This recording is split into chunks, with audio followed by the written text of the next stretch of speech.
باشمهندس محمد، ازي حضرتك؟ الحمد لله. انا مبسوط جدا انا معاك.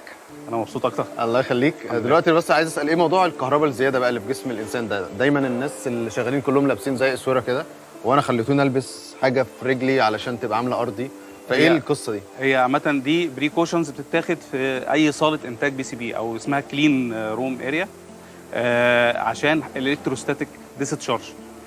الشحنات الالكتروستاتيك ديت بتتسبب في ضرر للبي سي بي بورد او للمايكرو بروسيسور اللي موجود، اللي هو بيعتبر العقل بتاع العداد اللي بيقيس.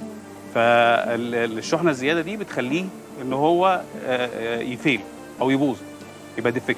لا دلوقتي بفكر، انا دلوقتي بفكر ان هل بيبقى في خطوره على الانسان ولا لا؟ لا مش هيبقى في خطوره، لان هي دي ستاتيك تشارج. ايوه. واي واحد وهو بيفتح الباب او هو ساعات بتحصل معاه ان هو بيتكهرب، دي الستاتيك تشارج. أيوة. بس الستاتيك تشارج دي بتوصل لحوالي 10 كيلو ل 30 كيلو، فدي ممكن تاذي لو طالت، ممكن تاذي البروسيسور. فعشان كده